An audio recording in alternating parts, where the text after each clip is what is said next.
Anda bersama Brother Fai di channel Malam Mistik, sebuah rancangan audio dan video cerita seram dan mistik. Semoga anda semua terhibur.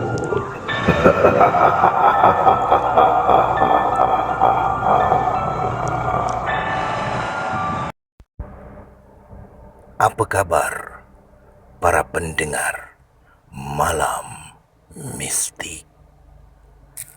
Pada malam ini, Brother Fai akan kongsikan kepada anda kisah yang datangnya daripada Ain Najwa.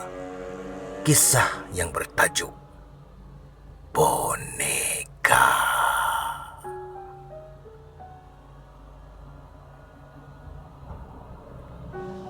Maaf Bu, mau beli bonekanya enggak? Terkejut Falina, tiba-tiba dirinya disapa oleh seorang makcik yang sedikit berumur usianya dan jalan terbongkok-bongkok. Wanita itu sepertinya berasal dari seberang kerana terdengar dari tutur bicaranya itu. Pantas Falina menggeleng-gelengkan kepalanya, tanda tidak mahu membeli anak patung yang dijual makcik itu. Tolong Bu, dibeli. Duitnya mau dibuat beli makanan untuk anak-anak di rumah. Kasihan sama saya Bu. Tak apalah makcik, terima kasih ya. Beli ya Bu, kasihan sama saya kok. Lagi pula bonekanya masih utuh dan cantik. Makcik itu masih mencuba nasibnya dan terus memujuk Falina supaya membelinya. Falina menjadi serba salah waktu itu. Dia ambil anak patung itu dan dibelik-beliknya seketika. Tanpa disengajakan, Falina telah memandang tepat pada mata anak patung itu, seperti telah dipukau oleh anak patung itu. Falina terus bertanyakan harganya. Berapa harganya makcik? Iya, terserah Ibu. Berapa aja Ibu beri, saya terima kok. Akhirnya, Falina mengalah juga saat melihat wajah suram makcik di depannya itu. Falina mengeluarkan beg dompetnya dan menghulur sekeping RM50 kepada makcik tersebut dengan niat ingin membantu. Kok banyak sekali Bu? Tak apa makcik, makcik ambil lah, saya ikhlas. Makasih ya Bu, semoga Tuhan merahmatimu, kata makcik itu terus berlalu. Sempat dia menoleh sambil tersenyum penuh makna ke arah Falina yang ketika itu sedang memandang anak patung di tangannya. Falina terus memandang anak patung yang bermata bulat, rambutnya hitam lebat dan panjang serta memakai gaun berwarna putih. 2 minit Falina merenung anak patung itu dan dia menoleh semula untuk melihat makcik tadi. Tetapi makcik tu sudah tiada. Tanpa menghiraukan makcik tersebut, cepat-cepat Falina pergi ke kereta dan masuk ke dalam kereta.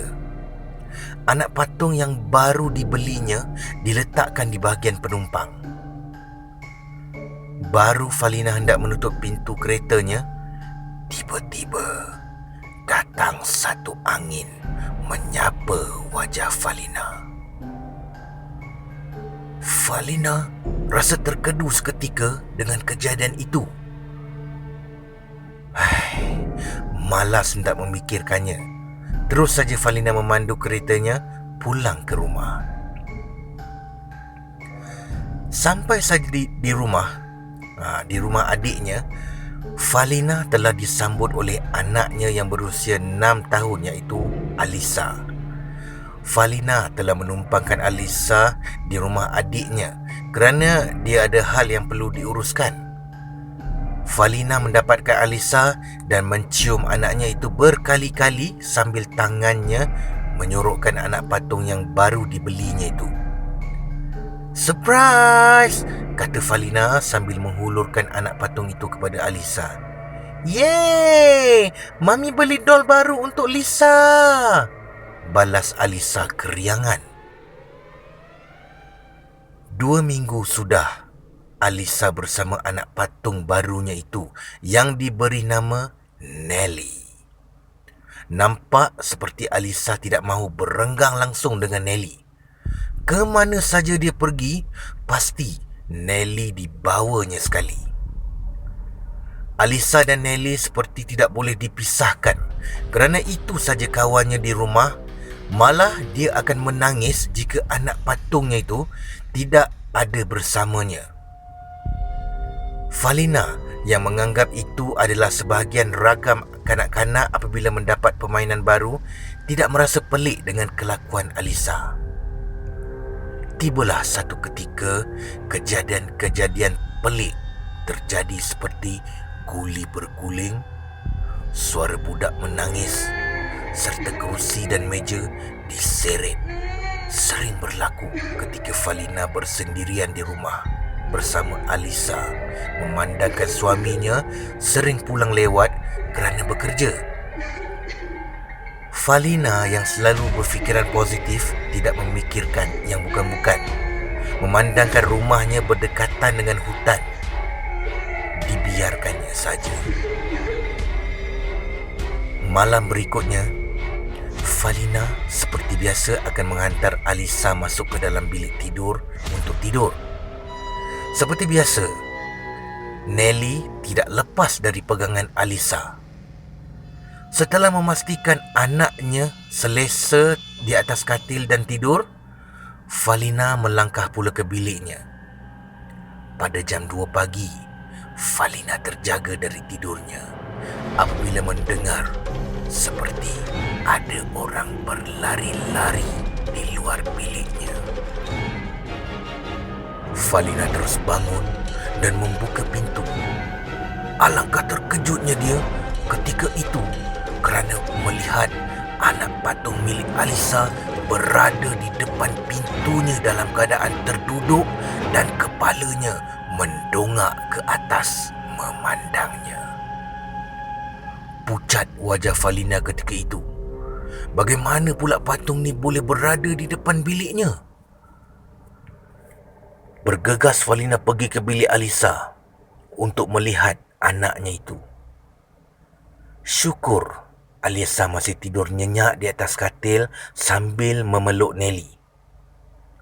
Sekali lagi Falina tercengang. Jika Nelly berada dalam pelukan Alisa, habis yang dilihatnya tadi apa? Perlahan-lahan Falina menoleh kepalanya untuk melihat. Tetapi anak patung itu sudah tiada.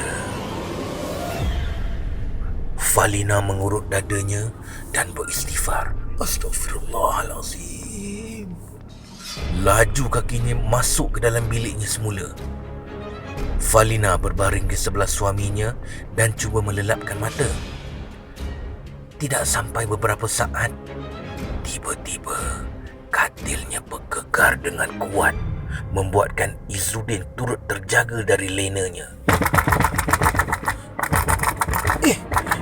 Apa ni? Kenapa ni, Yang? Soal Izzuddin apabila melihat isterinya sudah pucat wajahnya. Tu bang, anak patung Lisa tu macam mana boleh ada dalam bilik kita?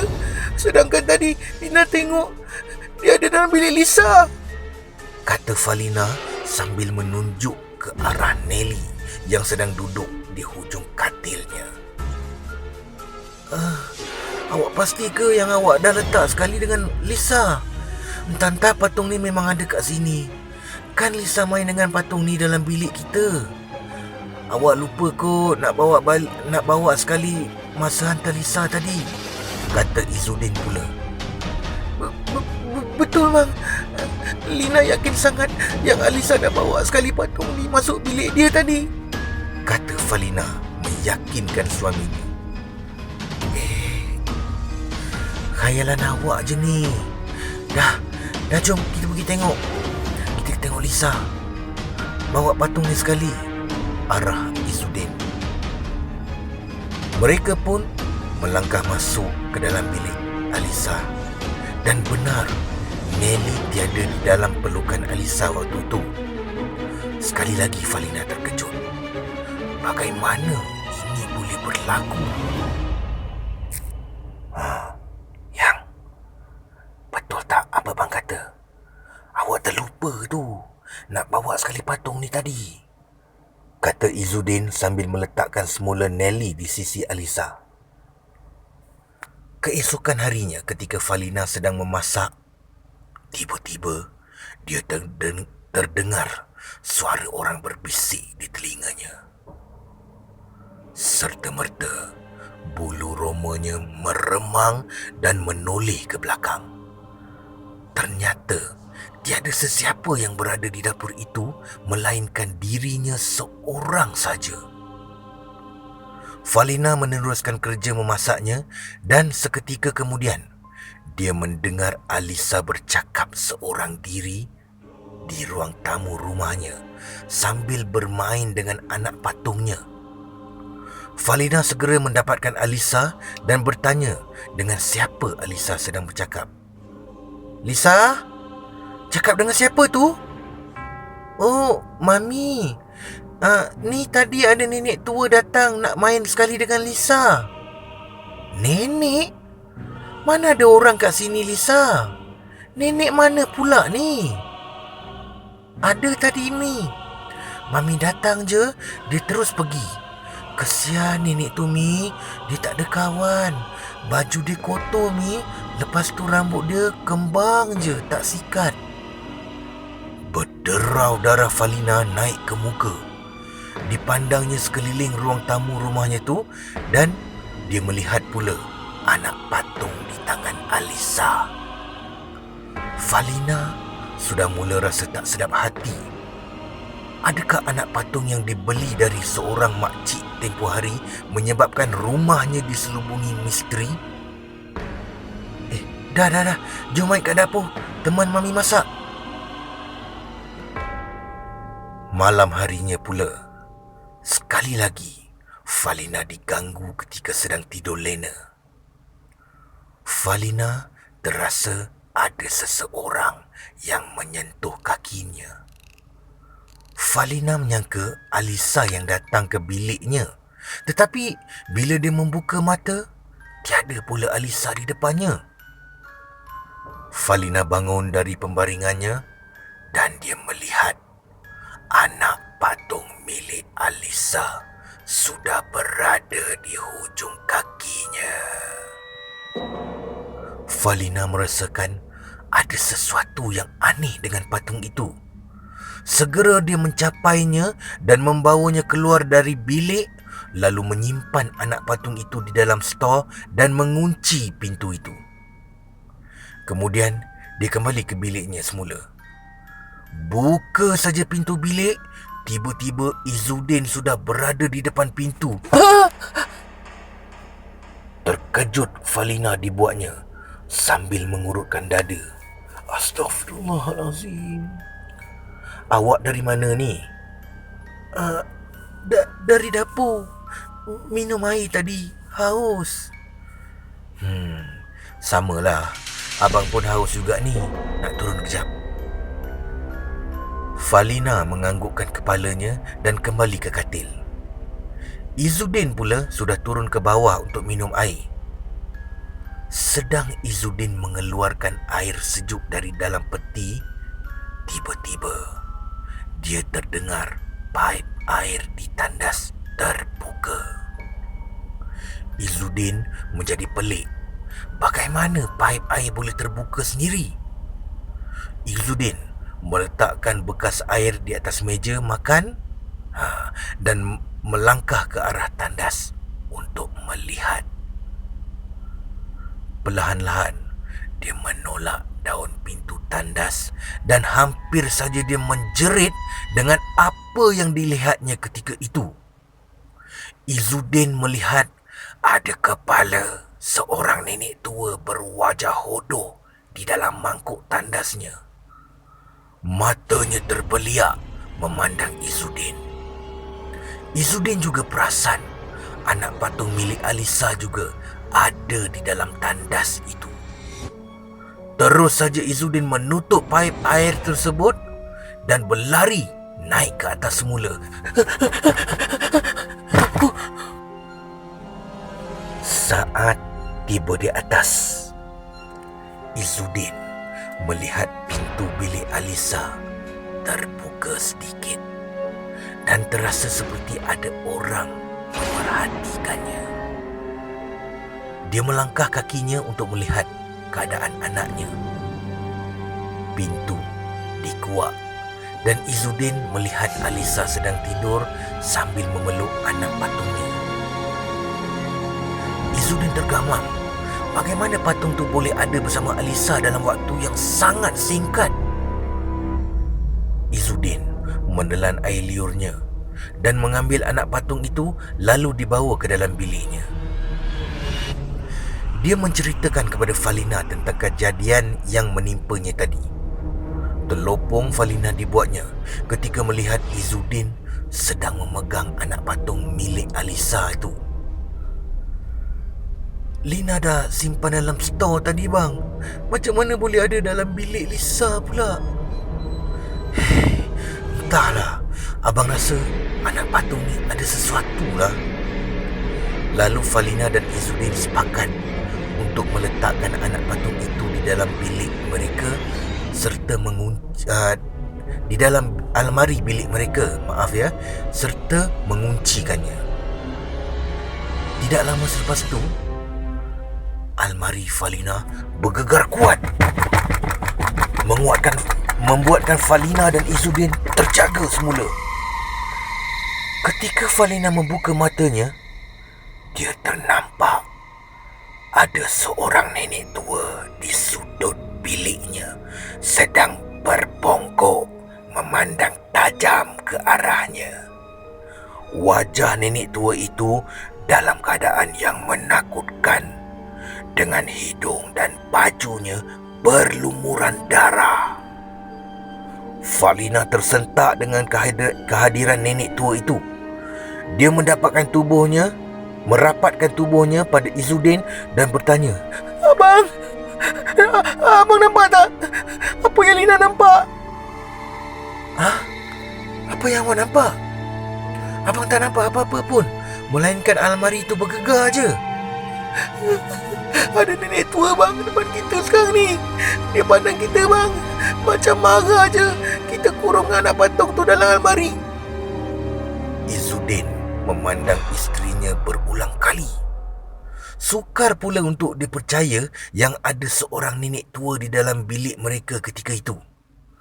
Izzuddin membaca beberapa potong ayat suci Al-Quran dan beberapa saat kemudian almari tadi sudah berhenti bergegar. Nenek tua itu juga menghilang. Pagi-pagi lagi, Alisa sudah menangis mencari anak patung kesayangannya. Sengaja Falina tidak keluarkan anak patung tu dari dalam almarinya kerana bimbang kejadian aneh akan berlaku lagi. Seharian Alisa menangis dan akhirnya tertidur bersama tangisannya. Alisa bangun dari tidurnya dan tiba-tiba saja dia duduk menegak sambil matanya memandang tepat kepada Falina yang sedang melipat kain ketika itu. Falina mendapatkan Alisa. Tanpa disangka, Alisa tiba-tiba menolak kuat tubuh Falina, membuatkan Falina jatuh terjelepuk di atas lantai. Aduh! Alisa bangun dari duduknya dan berjalan mengelilingi Falina dalam keadaan terbongkok-bongkok dan terbatuk-batuk seperti orang tua saja lagaknya.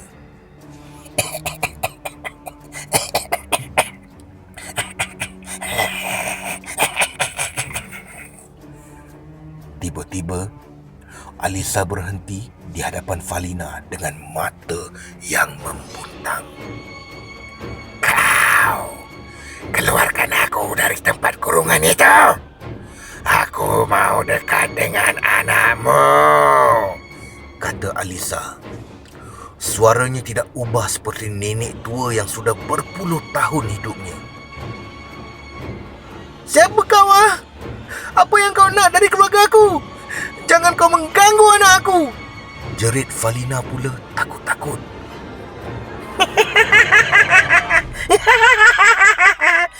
Dia adalah tuan baruku. Sedari hari pertama kau mengambilku, balas Alisa sambil ketawa.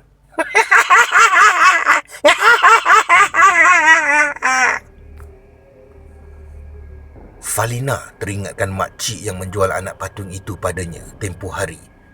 Bu, mau beli bonekanya enggak? Falina terkesima. Adakah anak patung itu sebuah boneka yang berpuaka? Sedang dia memikirkan perkara itu, tiba-tiba Alisa ketawa mengilai dengan kuat. Terus dia menerkam Falina dan mencekik leher Falina.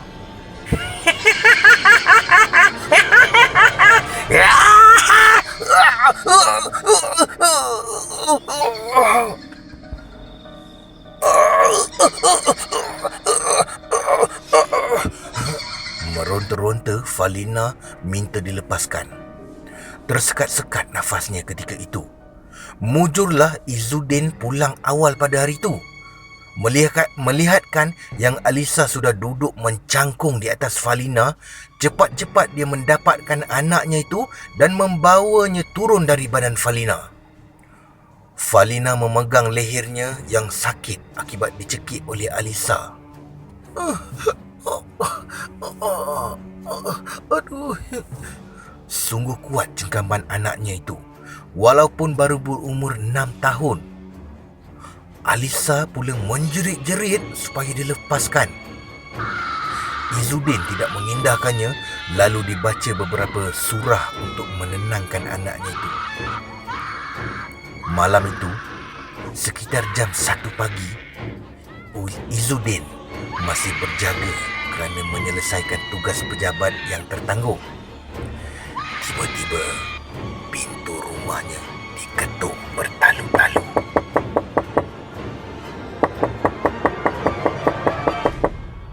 Seperti ada kecemasan saja. Izzuddin bangun dari duduknya, lalu membuka pintu. Bila pintu dibuka, tiada sesiapa di luar. Izzuddin kembali menutup pintu itu semula. Tertutup saja pintu, Izzuddin terdengar suara seorang menangis di dalam rumah pula. Izzuddin yang seram dengan bunyi tangisan itu terus naik ke atas mendapatkan Falina. Setelah mendapatkan isterinya itu, suara tangisan tadi semakin kuat.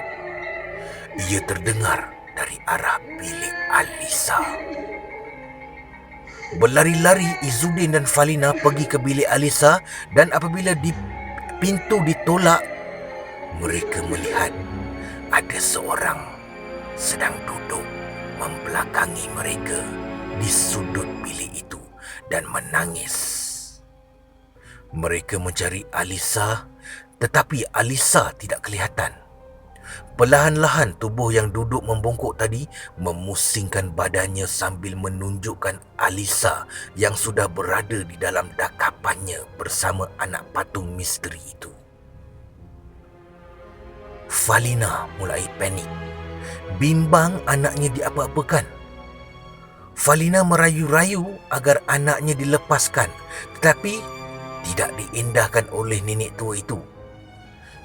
Izzuddin mula membaca beberapa surah dan dihembus tepat ke arah nenek tua itu.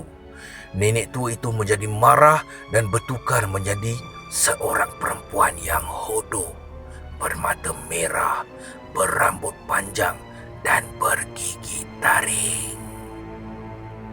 Dia memandang tepat ke arah Izzuddin dengan pandangan yang tajam, Lalu dia angkat tinggi Alisa sehingga mencecah ke siling rumahnya dan tanpa disengajakan, anak patung yang dipegang Alisa terjatuh di atas lantai. Falina sudah menangis ketakutan. Dia menyuruh Izzuddin berbuat sesuatu. Pantas Izzuddin mengambil anak patung tersebut dan cuba bercakap dengan makhluk terkutuk yang mengganggu keluarganya itu. "Lepaskan dia, atau aku akan bakar benda ni," kata Izzuddin berang sambil memegang pemeti api. Jangan kau cuba untuk membakar boneka itu," balas makhluk tersebut. "Lepaskan anakku. Jika kau tidak mahu, aku membakarnya," ucap Izzuddin lagi dan terus dia membaca ayat kursi dan surah Al-Baqarah ayat 102. Makhluk bodoh itu mengelupur kepanasan dan menjerit sebelum dia menghilangkan dirinya. Pantas Izzuddin menyambut Alisa supaya tidak terjatuh di atas lantai. Izzuddin sudah tidak tahan lagi dengan gangguan yang sebegini. Kepada keluarganya, dia perlu berbuat sesuatu. Esok kita jumpa Ustaz Kazim. Bawa anak patung ni sekali. Ketika proses perubatan dilakukan, Izzuddin dan Falina dimaklumkan bahawa gangguan itu berpunca dari anak patung yang dibeli oleh Falina tempoh hari. Ada roh yang menumpang di dalam anak patung tersebut dan ingin mencari tuan yang baru. Terkesima Falina ketika mendengar penjelasan dari Ustaz Kazim. Untuk menyelesaikan gangguan itu, Ustaz Kazim mencadangkan agar anak patung itu dibakar saja. Ustaz Kazim membawa anak patung tersebut keluar dari rumah. Bacaan ruqyah mula kedengaran dibaca oleh Ustaz Kazim. Selesai membaca ayat suci Al-Quran, Ustaz Kazim mengambil anak patung tersebut dan membakarnya. Suatu proses membakar patung tersebut, terdengar suara seperti orang menjerit kesakitan dan perlahan-lahan suara itu menghilang. Alisa pula tidak henti-henti menangis dan menghalang supaya jangan dibakar anak patung kesayangannya itu. Lain kali, kita haruslah sentiasa berhati-hati dengan apa juga keadaan di sekeliling kita. Jangan mudah terpedaya dan jangan mudah untuk mengambil sembarangan barang pemberian dari orang yang kita tak kenal. Mungkin makcik yang awak jumpa tempoh hari ingin mencarikan tuan baru untuk sakanya. Wallahu alam. Nasihat Ustaz Kazim kepada Falina. Jika boleh, elakkanlah dari menyimpan patung-patung di dalam rumah, kata Ustaz Kazim lagi. Selepas anak patung itu dibakar, kehidupan Izzuddin sekeluarga menjadi aman dan tenang tanpa sebarang gangguan lagi. Peristiwa seram itu menyebabkan Falina sudah serik untuk membelikan Alisa anak patung sebagai barang permainannya. Alisa juga sudah tidak bersedih lagi dan dia juga seperti sudah melupakan anak patungnya yang bernama Nelly itu. Sekian dari kisah Ain Najwa. Terima kasih, Brother Fai. Terima kasih kepada anda yang sudi mendengar kisah ini. Peace. No.